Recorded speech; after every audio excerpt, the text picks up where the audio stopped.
Commercial banks क्या होते हैं?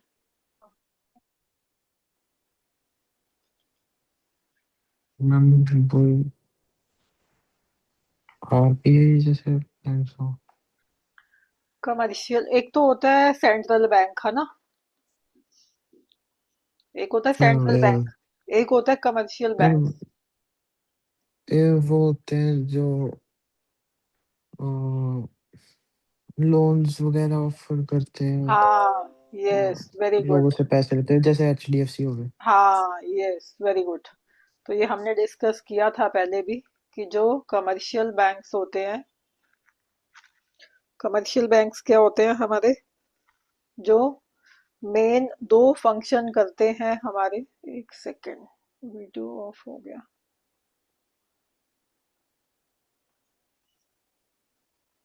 हाँ, मेनली जो दो फंक्शन परफॉर्म करते हैं, एक तो डिपॉजिटिंग, एक्सेप्टिंग डिपॉजिट्स, और दूसरा लेंडिंग मनी। ठीक है। एक्सेप्टिंग डिपॉजिट का यहाँ पे मतलब है कि लोगों से पैसे लेके अकाउंट्स खोलने, और लैंडिंग का मतलब है उधार देना, लोन्स देने। ठीक है। तो एक होता है हमारा सेंट्रल बैंक। सेंट्रल बैंक क्या है? इंडिया का क्या नाम है उसका? RBI. RBI, very good. Reserve bank of India. तो सेंट्रल बैंक जो है एक ही होता है हमेशा एक कंट्री में। ठीक है। उसके नीचे होते हैं कमर्शियल बैंक्स। तो ये क्या है? फादर बैंक है, ये पापा बैंक है जो कंट्रोल करता है बच्चों को। ठीक है। तो बच्चे कौन से हैं इसके? सेंट्रल बैंक के कमर्शियल बैंक्स। तो ये उनपे होल्ड रखता है सारे, उनके लिए रूल्स बनाता है, कंट्रोल रखता है, उसको उसको एडमिनिस्टर एडमिनिस्टर करता है सारे बैंक्स को। ठीक है। तो हर एक कंट्री का अपना एक सेंट्रल बैंक होता है, जैसे बाहर लंदन वगैरह है, यूएसए फेडरल बैंक, है ना? और सारे। तो हमारा इंडिया का जो सेंट्रल बैंक है उसका नाम है रिजर्व बैंक ऑफ इंडिया। ठीक है। तो commercial banks occupy a vital position as they provide funds for the different purpose as well as for different time periods। तो वो कहते हैं वाइटल एक इम्पॉर्टेंट फंक्शन जो है हमारी सोसाइटी में रोल प्ले करता है। क्यों? क्योंकि फंड्स देता है सोसाइटी को, लोगों को डिफरेंट पर्पस के लिए, कि किसी ने घर बनाना है, किसी ने गाड़ी लेनी है, किसी ने एजुकेशन के लिए लोन लेना है, फर्दर हायर एजुकेशन के लिए, है ना? तो किसी ने अपने बिजनेस के लिए लोन लेना है, बिजनेस खोलना है। तो अलग अलग पर्पस हैं लोगों के लोन लेने के लिए, तो अलग अलग पर्पस सर्व करते हुए ये सबको लोन प्रोवाइड करता है। And for different time periods, किसी को 2 साल का लोन चाहिए, किसी को 5 साल का लोन चाहिए, किसी को 10 साल का, किसी को 20 साल का। तो टाइम पीरियड भी डिफरेंट है, और लोगों का जो लोन लेने का पर्पस है वो भी डिफरेंट जो है वो ये फुलफिल करता है। तो पहले आप ना, जब भी कमर्शियल बैंक पूछेगा तो आप स्टार्टिंग में डिफाइन कर सकते हो कि ये कमर्शियल बैंक्स वो वाले बैंक्स होते हैं जो हमारा दो मेन फंक्शंस जो है परफॉर्म करते हैं। एक तो एक्सेप्टिंग डिपॉजिट्स, यहाँ लिख देते हैं, एक्सेप्टिंग डिपॉजिट्स फ्रॉम पब्लिक। तो ब्रैकेट में आप दे सकते हो, लाइक अकाउंट खोलता है, सेविंग्स अकाउंट, एफडीज करता है, रेकरिंग अकाउंट्स खोलता है, और करंट अकाउंट्स खोलता है। एक्सेप्टिंग डिपॉजिट फ्रॉम पब्लिक मतलब लोगों के अकाउंट खोलता है, डिपॉजिट लोग रख सकते हैं यहाँ पे अपना। और दूसरा मेन फंक्शन होता है लेंडिंग। लेंडिंग मतलब प्रोवाइडिंग लोन्स, जैसे कि यहाँ लिखा हुआ है, providing loans to the public for different purpose and for different time periods. ठीक है। तो ये यहाँ से आप स्टार्टिंग कर सकते हो कि कमर्शियल बैंक को डिफाइन कैसे करना है। आप नॉर्मल जो भाषा है उसमें समझो, डेली की लाइफ में जैसे हो रहा है ना? जैसे कमर्शियल बैंक का एग्जांपल ले लो, आपने दिया एचडीएफसी, है ना? आईसीआईसीआई, और आप ले सकते हो एक्सिस बैंक, और आप ले सकते हो Punjab national bank, overseas bank, और स्टेट बैंक ऑफ इंडिया, है ना? तो ये काफी सारे, जो भी अभी मेरे नाम भी नहीं आ रहे दिमाग में, और बहुत सारे बैंक्स हैं, है ना? तो ये सारे क्या है, ये कमर्शियल बैंक जो है उनको इनको बोला जाता है। आगे वो कहते हैं banks extend loans to firms of all sizes in many ways like cash credit, overdraft, term loans, purchase, discounting of bills and issue of letter of credit. तो ये जो बैंक क्या है, फर्म्स के लिए यानी कि बिजनेस को डिफरेंट साइजेस में लोन देता है। डिफरेंट साइजेस मतलब कि उनका जो ड्यूरेशन है वो 1 साल भी हो सकता है, 5 साल भी, 10 साल भी, उनका पर्पस भी डिफरेंट हो सकता है। तो कौन कौन सी फॉर्म में वो लोन देता है? Like cash credit. Cash credit होता है कि एक छोटा सा लोन है ना, 12 महीने के लिए, साल के लिए, छोटा 3-4 महीने का लोन भी आता है। तो वो होता है कैश क्रेडिट। मतलब आप अपने शेयर्स वगैरह बैंक के पास मॉर्टगेज रख के तो आप कैश क्रेडिट ले सकते हो। अपने जो डेटर्स वगैरह हैं वो आप रख के ले सकते हो। ओवरड्राफ्ट मतलब वही हमने डिस्कस किया था कि ओवरड्राफ्ट की फैसिलिटी जो है एक बिजनेस एक बैंक से ले सकता है, बट ये डिपेंड करता है उसकी क्रेडिट वर्दीनेस पे, उसकी रेप्यूटेशन पे कि वो वापसी देता है नहीं देता है, उसका बिहेवियर कैसा है बैंक के साथ पिछले कई सालों से। तो ओवरड्राफ्ट की लिमिट जो है वो एक सेट कर सकते हैं कि सपोज मेरे अकाउंट में 5 लाख पड़े हैं, ठीक है, और जब जोत को मैंने टेक जो चेक है वो इश्यू करना है 10 लाख का किया है तो बैंक वो दे देगा। अगर आपने 5 लाख की लिमिट बैंक से जो है इशू या सर्टिफाई करवा रखी है, ठीक है, तो उसके लिए बैंक को चार्जेस लेता है। एक बार अपनी तरफ से पैसे वो दे देता है। टर्म लोन्स, जैसे टर्म लोन 5 साल के लिए, 10 साल के लिए, ऐसे होते हैं terms loan. Discounting of bills, जैसे हमने पिछली क्लास में डिस्कस किया था कि सपोज मैंने आपसे पैसे लेने हैं है ना, बट आपने बोला कि मैम आपको मैं 2 मंथ्स बाद पैसे दे पाऊंगा। तो मैंने बोला चलो ठीक है, बट मुझे क्या हुआ, जरूरत आज ही पड़ गई उन फंड्स की। तो मैं बैंक के पास गई कि ये लो मेरा जो प्रोमिसरी नोट है या बिल है, जब जोत ने मेरे को बोला कि वो 2 मंथ्स बाद मेरे को पैसे दे देगा, बट अभी आप मेरे को पैसे दे दो, थोड़ा मेरा अमाउंट काट लो चार्जेस अपने और मुझे पैसे दे दो, और आप जब जोत से 2 महीने बाद रिकवर कर लेना। वो होते हैं discounting of bills. And issue of letter of credit, तो ये भी एक लेटर इश्यू करता है बैंक। क्रेडिट अगर वर्दीनेस अच्छी है आपकी तो आपको लेटर ऑफ क्रेडिट भी मिल जाता है। आगे the rate of interest charge by the bank depends on various factors such as characteristics of the firm and levels of interest rate in the economy. तो ये किस पे डिपेंड करता है? वो कहता है कि इंटरेस्ट जो है वो आप कितना चार्ज कर रहे हो, है ना, और कौन सी फर्म है उसकी मतलब गुडविल कैसी है मार्केट में, और इंटरेस्ट रेट क्या चल रहे हैं इकोनॉमी में, तो उस सब पे डिपेंड करता है। लोन इज रीपेड इधर इन लमसम और इन इंस्टॉलमेंट। जो हमने लोन लिया बैंक से वो हम लमसम में भी वापस कर सकते हैं। सपोज मैंने 10 लाख का लोन लिया बैंक से, है ना, तो मैं क्या करूंगी, मैं एक साथ ही वो बैंक को दे सकती हूँ, ठीक है, 10 लाख का 10 लाख रिटर्न कर सकती हूँ, प्रिंसिपल अमाउंट सारा। और मैं क्या कर सकती हूँ,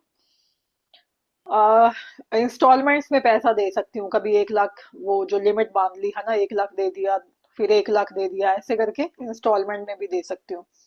आगे bank credit is not a permanent source of funds. तो बैंक से हम जो क्रेडिट लेते हैं वो परमानेंट नहीं है हमारा, हमें वापसी देना पड़ेगा। दो banks have started extending loans for the longer periods generally such loans are. हालांकि वो कहता है कि बैंक ने बड़े लंबे सॉरी बड़े लंबे समय के लिए आपको लोन्स देने शुरू कर दिए हैं, तो उन लोन्स को क्या बोला जाता है? ठीक है, बॉक्स में इसने ये तो डिबेंचर का दे दिया इसने, है ना। डिबेंचर ये आपको आएंगे क्या, टाइप्स ऑफ डिबेंचर, ये आई थिंक हमने किया नहीं अभी, है ना। नहीं, ये नहीं किया। नहीं किया ना ये। नहीं। अभी चलो हम कमर्शियल बैंक का पढ़ रहे हैं, पहले वो पढ़ रहे हैं, फिर मेरे को याद करवाना ये, फिर हम कर लेंगे। ठीक है, तो आगे क्या कह रहा है वो कमर्शियल बैंक का कि use for medium to short term period. तो वो लोन्स को क्या बोलता है वो कि medium term to short period के लिए आप लोन ले सकते हो। borrower is required to provide some security or create a charge on the assets of the firm before a loan is sanctioned by the commercial bank। तो commercial bank जो है हमें लोन क्यों देगा, कैसे देगा, ये उसने बता दिया कि बॉरवर कौन है, मैं, मुझे लोन चाहिए, मैं बॉरवर हूँ, ठीक है। बैंक क्या है, लेंडर है जो मुझे लेंड करेगा मनी। तो बॉर्डर को क्या करना पड़ेगा, कुछ सिक्योरिटी रखनी पड़ेगी बैंक के पास, या ऐसे ही दे देता है बैंक लोन? कोई भी गया कि मुझे लोन दे दो, दे देगा? या नहीं, जब, इस पे क्रेडिट पॉइंट्स चेक करते हैं और वो हाँ हाँ बिजनेस देखते हैं कैसा हाँ, कैसा नहीं बट है। कुछ कुछ डॉक्यूमेंट्स वगैरह हमें रखने पड़ते हैं बैंक के पास एज अ सिक्योरिटी। यस। हाँ, कुछ किसी घर के पेपर, किसी लैंड एंड बिल्डिंग के पेपर आपको बैंक को जमा करवाने पड़ेंगे कि हमने अगर आपका लोन रीपे नहीं किया तो ये आप बेच के ले लेना, पैसे वो रिकवर कर लेना। तो बैंक हमेशा सिक्योरिटी जो है रखवाता है अपने पास, फिर जाके लोन जो है इशू करता है। और फर्म को कई बार एसेट्स पे भी मिल जाता है कि ये मेरे प्लांट है, ये लैंड है, ये बिल्डिंग है, इसके पेपर्स आप रख लो, ये लो, तो फिर हमें लोन दे दो। तो ये सब तरह से लोन जो है बैंक देता है। ठीक है, नेक्स्ट है हमारा मेरिट्स। मेरिट्स क्या है? Commercial bank, merits of raising funds from a commercial bank are as follows. ये आपको बता रहा है कि अगर हम कमर्शियल बैंक से लोन लेते हैं तो उसके क्या फायदे हैं, क्या उसके फीचर्स हैं। तो ये फर्स्ट है, उसने बताया हमें banks provide timely assistance for business by providing funds as and when needed by it. तो ये हमें टाइमली फंड्स दे देता है। कोई दोस्त रिश्तेदार मना भी कर देगा कि हमारे पास तो नहीं है भाई, बट बैंक के पास अगर आप कायदे से चलोगे, उसके अकॉर्डिंग चलोगे, तो वो आपको इजीली जो है लोन दे देगा, आपको फाइनेंशियल असिस्टेंस प्रोवाइड कर देगा। आगे, secrecy of business can be maintained as the information supplied to the bank by borrower is kept confidential। तो बैंक जो है वो आपकी सीक्रेसी मेंटेन रखता है, ये नहीं बताएगा लोगों को घर घर जाके कि इसने तो मेरे से लोन लिया है, इसकी हालात ठीक नहीं चल रहे हैं, ये लॉसेस में जा रहा है। तो अगर हम रिश्तेदारों से या रिलेटिव से लोन लेंगे तो वो सारा गाना गाएंगे कि ये तो ऐसे ही, मतलब इसका चल रहा है, ये तो लोन पकड़ रहा है, ये तो ऐसा इंसॉल्वेंट होने वाला है या कुछ है। तो बैंक आपकी सीक्रेसी जो है मेंटेन करके चलता है। आगे, formalities such as issue of prospectus and underwriting are not required for raising loans from a bank. This therefore is easier source of funds। तो वो कहता है कि आपको कोई प्रोस्पेक्टस वगैरह इशू नहीं करना पड़ता, या कुछ अंडरराइटर होता है जो कंपनी के शेयर्स वगैरह बेचता है, तो अंडर राइटिंग कुछ नहीं करना पड़ता, बहुत सारी फॉर्मेलिटीज नहीं करनी पड़ती। तो इजियर सोर्स है एक फंड्स जनरेट करने का अगर आप बैंक से लोन लेते हो। आगे, loan from bank is flexible source of finance as the loan amount can be increased according to the business needs and can be repaid in advance when funds are not needed। तो वो कहता है bank आपका एक account खोल देता है loan का। सपोज आपने बोला मेरे को 50 लाख का लोन चाहिए, तो बैंक एक अलग से अकाउंट खोलेगा बैंक लोन के नाम से, लोन अकाउंट। वो आपको कैश में नहीं देता, ये आप you have to keep in mind कि आपके हाथ पे नहीं दे देगा कि ये लो 50 लाख कैश ले जाओ। वो एक अकाउंट खोलेगा बैंक में, आपका एक सेपरेट अकाउंट लोन अकाउंट के नाम से खुलेगा, उसमें 50 लाख जो है बैंक डिपॉजिट कर देगा। तो एज एंड व्हेन रिक्वायर्ड आप उससे निकाल के यूज कर सकते हो। और अगर आपको लगता है कि मेरा जो है 40 लाख में ही काम हो गया है, तो 10 लाख आप वापस बैंक को रीपे उसी वक्त कर सकते हो। नेक्स्ट है हमारा, एक सेकेंड, नीचे है या ऊपर है? फिफ्थ पॉइंट,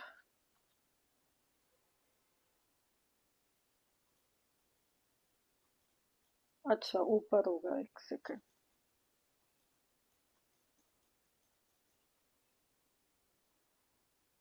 नहीं, ये इसके आई थिंक खत्म हो गए, लिमिटेशंस शुरू हो रहा है नेक्स्ट।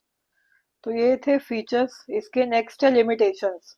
लिमिटेशंस में क्या कह रहे हैं? The major limitations of raising funds from the financial institution are as given below. ठीक है, फर्स्ट क्या है इसका? एक सेकेंड, ये क्या है?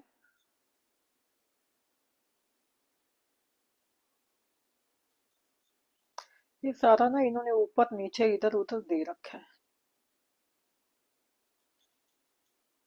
ठीक है, यहाँ से लिमिटेशन शुरू हो रही है हमारी। लिमिटेशन में वो क्या कह रहा है कि ड्रॉबैक्स क्या क्या है। Funds are generally available for short periods and its extension or renewal is uncertain and difficult. तो वो कहता है कि ये छोटे टाइम पीरियड के लिए ही होता है। तो अगर आपको चाहिए कि मैंने 5 साल का लोन लिया है, अभी मेरे से तो रीपे नहीं हो रहा, मुझे 10 साल की इसका जो रिन्यूअल है करवाना है या ड्यूरेशन करवानी है, तो वो इसमें मुश्किल होता है, पॉसिबल नहीं होता। ठीक है, एक्सटेंशन नहीं मिलती है आपको। Banks make detailed investigation of the company's affair, financial structure, and may also ask for security of assets and personal sureties. This makes the procedure complicated, है ना। बैंक कहता है कि ये लाओ, इन्वेस्टिगेशन करेंगे हम तुम्हारी कंपनी का, प्रॉफिट एंड लॉस अकाउंट दिखाओ, बैलेंस शीट दिखाओ, कैसी है तुम्हारा बिजनेस, कैसा चल रहा है, और तुम्हारे असेट्स जो हैं बिजनेस के वो भी हम मॉर्टगेज करेंगे, वो उसको भी हमारे नाम लिख के दो। ठीक है, और तुम्हारे जो पर्सनल श्योरिटीज है कि बंदे लाओ बीच में, कि कौन तुम्हारी श्योरिटी लेगा, कि अगर तुम रीपे करने में फेल होते हो तो वो कौन जिम्मेदार होगा उसका।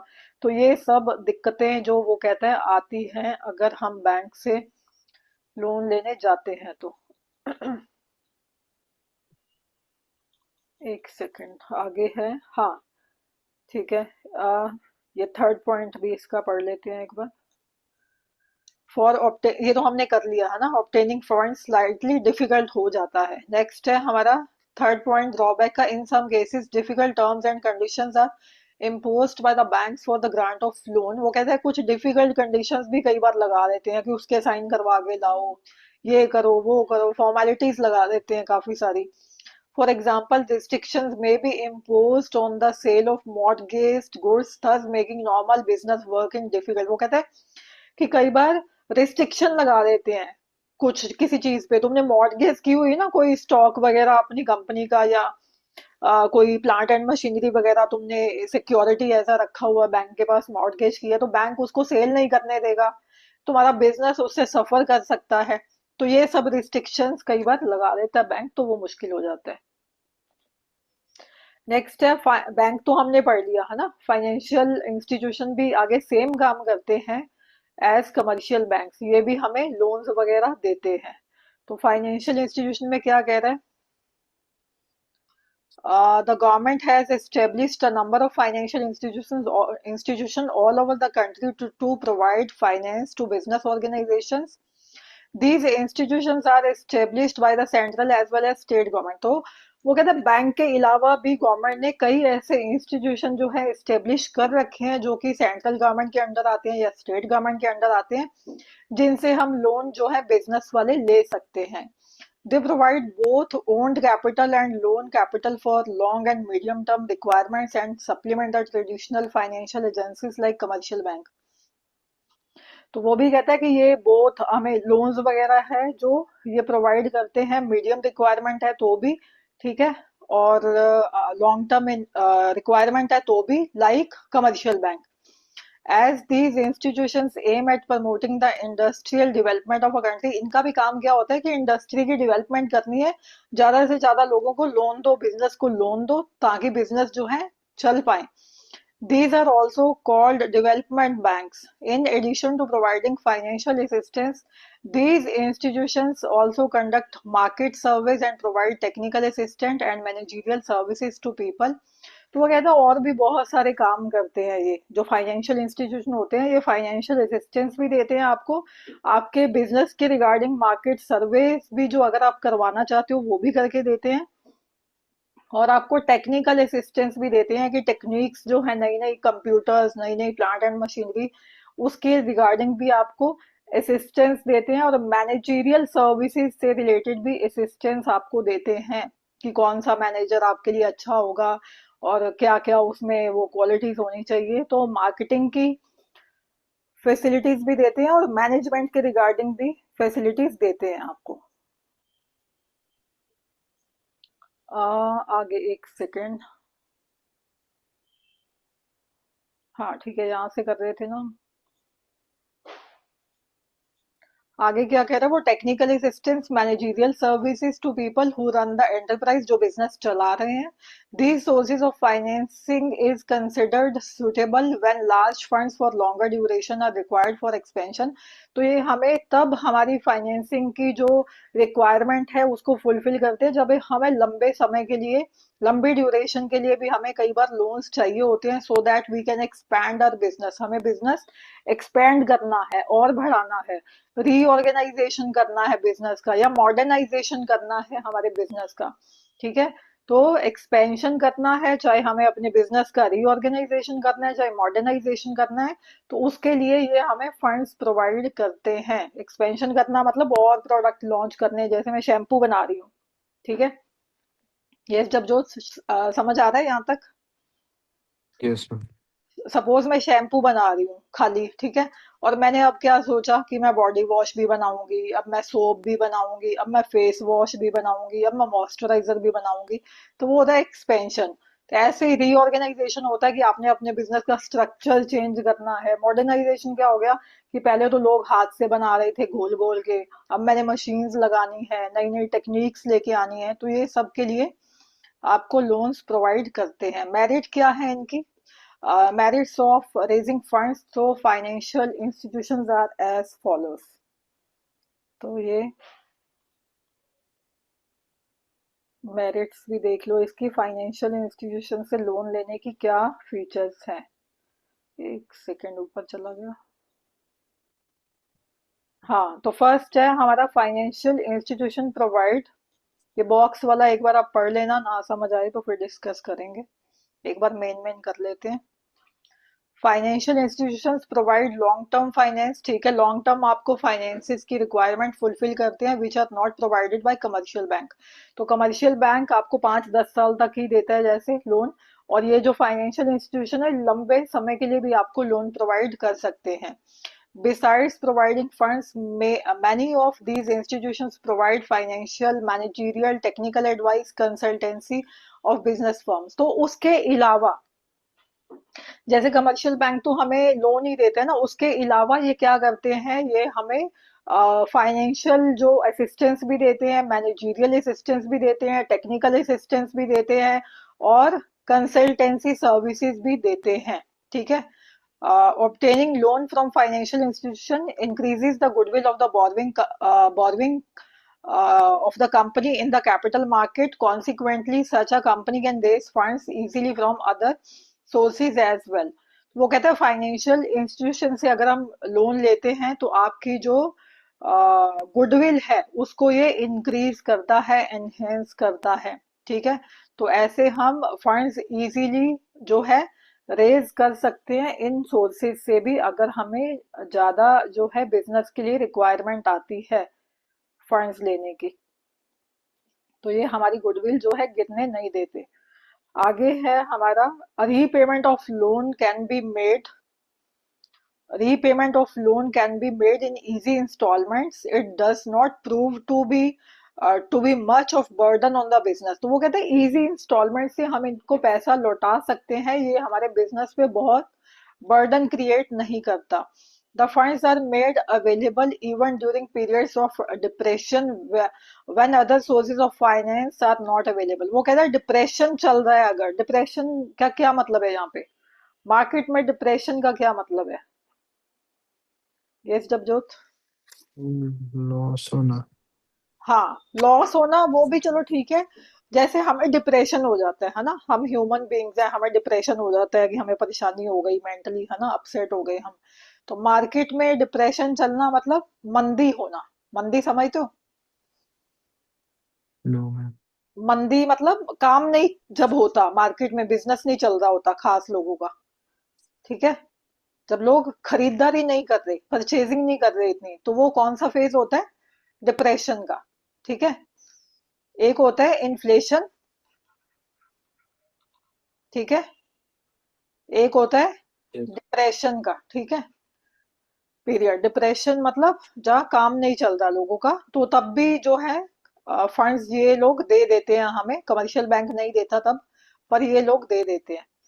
आगे है लिमिटेशंस, आई थिंक, हाँ, इसके 5 पॉइंट थे ना। ठीक है, लिमिटेशंस क्या है, इनसे फंड्स अगर रेस करते हैं तो इनके भी कुछ बुरे पॉइंट्स हो सकते हैं, तो पढ़ लो इसको। फर्स्ट क्या कह रहा है वो, Financial institutions follow rigid criteria for grant of loans. Too many formalities make the procedure time consuming and expensive. वही सेम चीजें आ जाती हैं, जैसे वो दिक्कत करता है बैंक भी कई बार देने में, तो ये भी कई बार ही हमसे फॉर्मेलिटीज मांगता है कि नहीं हम तो ऐसे ही चलेंगे। रिजिड मतलब कैसे, मतलब मैं डिफाइन करूँ, रिजिड मतलब पक्का होना है ना, कि मैं तो टस से मस नहीं हूंगा कि ऐसे ही करूंगा। तो कई बार ये रिजिड क्राइटेरिया जो है वो करते हैं कि नहीं ऐसे ही हम तो देंगे लोन, और किसी तरीके से नहीं देंगे, आपको ये करना पड़ेगा।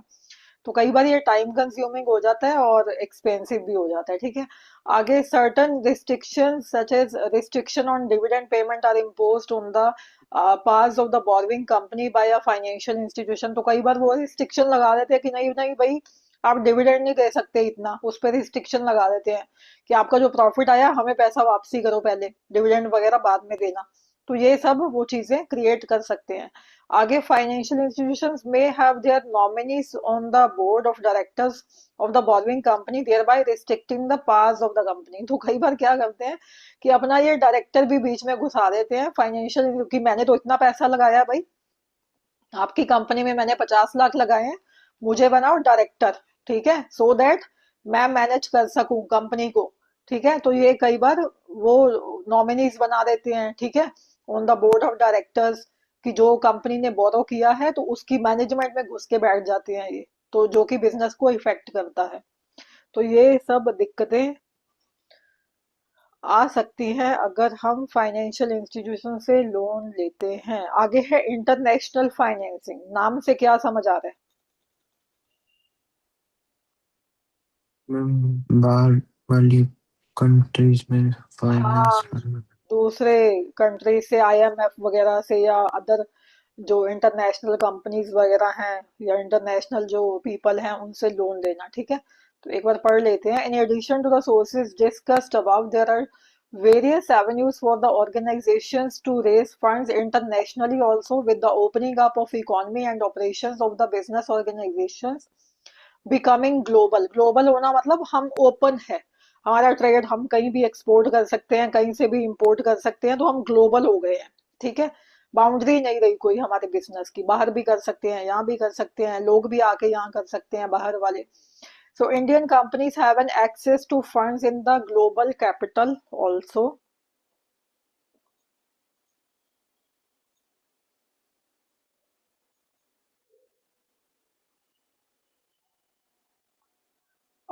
एक सेकेंड, ये हम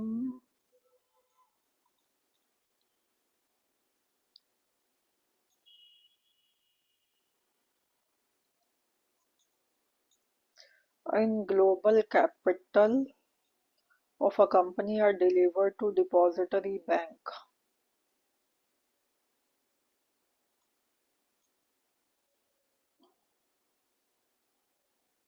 अच्छा ठीक है ठीक है ठीक है ठीक है। तो ये इसने दे दिया कि नंबर वन में इंटरनेशनली क्या हो सकता है, कमर्शियल बैंक्स। ठीक है। Commercial banks all over the world extend foreign currency loans for the business purpose. They are important source of financing non-trade international operations. The type of loans and services provided by banks vary from the country to country. For example, Standard Chartered emerged as a major source of foreign currency loans to the Indian industry। ये आपको पता है कि हमारे यहाँ पे foreign commercial banks भी exist करने लगे हैं? कभी सुना है? No ma'am. हाँ, एक एक बैंक है स्टैंडर्ड चार्टर्ड बैंक, ये सुना है आपने? एक दो हैं जो मैंने हमारे इंडिया, सुना है? नो। ये बड़े बड़े सिटीज में आपको मिलेंगे। फॉरेन बैंक्स इन इंडिया कौन कौन से हैं, नाम हम देख लेते हैं। फॉरेन, मैम अगर हमारा जैसे बिजनेस इंटरनेशनली चलता है, हाँ तो जैसे अब जो डॉलर्स में हम कमा रहे हैं वो फिर कैसे होता है इंडियन रुपीस में? हाँ, मैं अपनी एग्जांपल देती हूँ इसमें। मैं एक ना इंटरनेशनल प्लेटफॉर्म, तो मेरे कई स्टूडेंट्स आते हैं, तो इंटरनेशनल स्टूडेंट्स भी मेरे पास पढ़ते हैं, लंदन के मेनली, यूके के, क्योंकि उनकी और हमारी अकाउंटिंग जो है ना सेम है। तो एक प्लेटफॉर्म बीच में आता है जिसको आप कहते हो पेटीएम की तरह होता है, मीडियम है बीच में हमारा, जैसे पेटीएम होता है ना वैसे ही। तो उसके थ्रू मेरे पास पैसे आते हैं, वो डालते हैं उसमें, और वो मेरे को कन्वर्ट करके ना मेरे स्टेट बैंक के अकाउंट में रुपीज में डाल देता है। तो वो कुछ चार्जेस लेता है, ठीक है। उसका नाम मैं बताती हूँ। पेपैल। हाँ, पेपैल। हाँ, यस, पेपैल। सॉरी, मेरे स्किप हो गया था नाम। पेपैल, हाँ। तो पेपैल में वो जो यूएस का प्लेटफॉर्म है, वैसे तो all over the world operate करता है वो। तो हजारों इंडियन टीचर्स भी उसमें हैं, उनमें से वन ऑफ मैं भी हूँ एक टीचर, ठीक है। तो वो पेपैल में मेरे पैसे डालता है। तो पेपैल क्या करता है, मेरे स्टेट बैंक में उसको कन्वर्ट करके डाल देता है, कुछ चार्जेस काटता है वो, कि मैंने डॉलर को कन्वर्ट, तो कुछ चार्जेस ये मेरे काट लेता है, बाकी पैसे डाल देता है, 1-2% कुछ ऐसा चार्जेस काटता है, बाकी डाल देता है। मेरे ऐसे ही आते तो हैं। आपको पेमेंट मतलब कम आएगी कि उसको ज्यादा पैसे लगेंगे भेजने के लिए? नहीं, वो तो जैसे मैंने डॉलर डिसाइड किया होता है ना, जैसे मैंने $10 डाला हुआ है कि मैं $10 का 1 घंटे की क्लास लूंगी, तो ये तकरीबन हो जाते हैं 900 रुपए, $90 के हिसाब से अगर हम देखें तो, है ना। $900। 87 आई थिंक सो। 87 चल रहा होगा, हाँ, ये फ्लक्चुएट होता रहता है, मैंने एक राउंड फिगर ले ली, है ना। 87 × 10, $870 मेरे एक क्लास के मैं लेती हूँ, है ना। कभी मैं 10 डॉलर 88 है कर देती सॉरी। हूँ, हाँ। तो वो कुछ पैसे जो प्लेटफॉर्म है मेरा वो काटता है, पर उसने काटे $700 बचे। 700 में से 20-30 मेरे पेपैल काट लेगा, तो 670-80 के करीब मेरे अकाउंट में आ जाते हैं एक क्लास के स्टेट बैंक में कन्वर्ट होके। तो ऐसे सिस्टम चलता है, बीच में कोई मीडियम होना चाहिए, डायरेक्ट जो है वो डॉलर नहीं डाल सकते हमारे बैंक में, उनको पता है कि हम इंडियन है, तो वो कन्वर्ट करके कुछ चार्जेस काट के वो देता है। तो ये हम बात कर रहे थे मैम एक तो। आपको मैंने पैसे कम आएंगे? हाँ, मुझे तो भाई वो तो काट, मुझे कम, अगर मैं डायरेक्ट लेती हूँ ना स्टूडेंट से, कहीं मेरे डायरेक्ट भी आ जाते हैं स्टूडेंट, तो वो उसके पूरे आते हैं, उसके बस पेपैल काटता है 10-20 रुपए।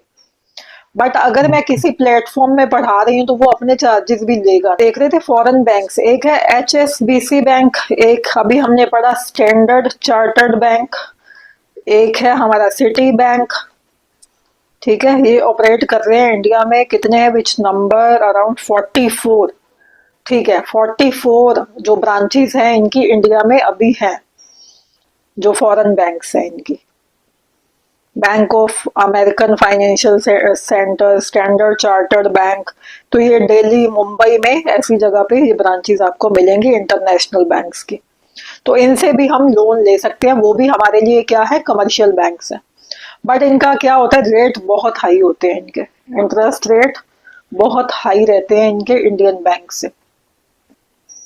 तो क्या कह रहे हैं, commercial banks all over the world extend foreign currency loans for the business purpose, they are important source of financing non trade international operations. The type of loans and services provided by these banks vary from country to country. For example, standard chartered bank है जो कि है major source of foreign currency loans to Indian industry. तो ये हमें लोन्स देते हैं। आगे है हमारा international agencies and development banks. A number of international agencies and development banks have emerged over the years to finance international trade and business. तो अगर हमें इंटरनेशनल ट्रेड या बिजनेस करने के लिए फंड्स चाहिए तो ये लोग हमें फॉरेन करेंसी में की फॉर्म में हमें लोन देते हैं, कि हमें डॉलर्स में लोन चाहिए, हमें पाउंड्स में लोन चाहिए। तो ये लोग जो बड़े बड़े बिजनेस हाउसेज हैं उनको लोन्स प्रोवाइड करते हैं। आगे क्या कह रहा है वो, ये पॉइंट हम पूरा पढ़ लें एक बार। These bodies provide long term, medium term loan भी देते हैं, और ठीक है, grants to promote and development of economically backward areas in the world. जो बैकवर्ड एरियाज हैं उनको एनहेंस करने के लिए भी लोन्स देते हैं। These bodies were set up by the government of the developed countries of the world at a national, regional and international levels for funding various project। चाहे वो हमारा नेशनल लेवल का हो, रीजनल मतलब छोटे लेवल का हो, चाहे वो इंटरनेशनल लेवल का हो, फंडिंग वो हमें देते हैं। The more notable among them include international finance corporation. तो आईएफसी क्या है? International finance corporation. एक है आपका आईएमएफ भी है, जो हमें वो कंट्रीज को देता है। आईएमएफ जो सपोज हमें इंडिया को लोन चाहिए, तो हम किसके पास, इंटरनेशनल ऑर्गेनाइजेशन के पास जाएंगे? आईएमएफ के पास, जो कि वर्ल्ड बैंक वगैरह है ना। तो इसकी फुल फॉर्म क्या होती है? International monetary fund. ये तो आम जनता के लिए हम बात कर रहे हैं, लोगों के लिए। बट अगर किसी कंट्री को लोन चाहिए, सपोज इंडिया को लोन चाहिए, इंडियन गवर्नमेंट को लोन चाहिए, तो वो या तो आरबीआई के पास जाएगी, हमारे खुद के सेंट्रल बैंक के पास जाएगी। और अगर उसको बाहर से लोन लेना है कि आरबीआई के पास भी नहीं है लोन, तो फिर हम जाएंगे इंटरनेशनल मॉनेटरी फंड के पास, ठीक है, जो कि इंटरनेशनल हमारी फाइनेंशियल इंस्टीट्यूशन है हमारा। आगे है वो क्या कह रहा है? Exim bank and Asian development banks. तो ये नाम दे दिए। ये एक्सिम क्या हुआ? इंपोर्ट एक्सपोर्ट जो बैंक्स होते हैं, इंपोर्ट करने के लिए, एक्सपोर्ट करने के लिए, तो उस तरह से ये लोन देते हैं। तो इसमें आप ऐसे याद रखोगे कि एक तो कमर्शियल बैंक्स होते हैं, जैसे कि स्टैंडर्ड चार्टर्ड, सिटी बैंक वगैरह हो गए, उनसे हम लोन ले सकते हैं। दूसरा हो गया international agencies and development banks है, जो कि हमारा चाहे तो छोटे लेवल का हो, चाहे बैकवर्ड एरियाज हो, चाहे रीजनल लेवल हो, चाहे नेशनल हो, इंटरनेशनल हो, उसके लिए आप जो है लोन लेना चाहते हो, तो ये एजेंसीज आपको लोन देंगी। आगे है इंटरनेशनल कैपिटल मार्केट्स। तो इंटरनेशनल कैपिटल मार्केट में क्या कह रहा है वो? Modern organizations, including multinational companies, depend upon sizable borrowings in rupees as well as in the foreign currency. Prominent financial instruments used for this purpose are, वो कहते हैं हमें जो मॉडर्न ऑर्गेनाइजेशंस है, चाहे वो मल्टीनेशनल कंपनीज है। मल्टीनेशनल कंपनीज क्या होती हैं? कि जिनके मल्टी नेशंस में